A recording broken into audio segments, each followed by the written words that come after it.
Inirekomendang kasuhan sina Senator Jinggoy Estrada, Senator Joel Villanueva, Senator Francis Escudero, dating Senador Bong Revilla, dating Congressman Elizalde Co, dating Congresswoman Mitch Cahayon Uy, kaugnay sa maanumalyang flood control projects.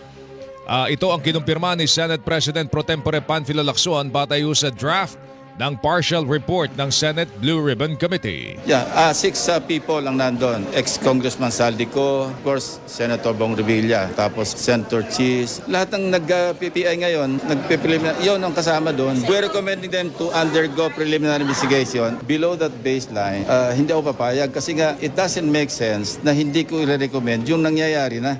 Tinig po ni Senate President Pro Tempore Panfilo Lacson. Kinumpirma naman ni Senate President Vicente Soto III na ang nilalaman ng draft report pero kanyang iginit na hindi pa ito pinal. I think kung kay Joel at saka kay Jinggoy, accurate yun na nandun talaga sa listahan. Si Cheese ata sa second level nakalagay. Pero ang ibang mga level ang pinakamaganda hintayin nyo yung Blue Ribbon Report.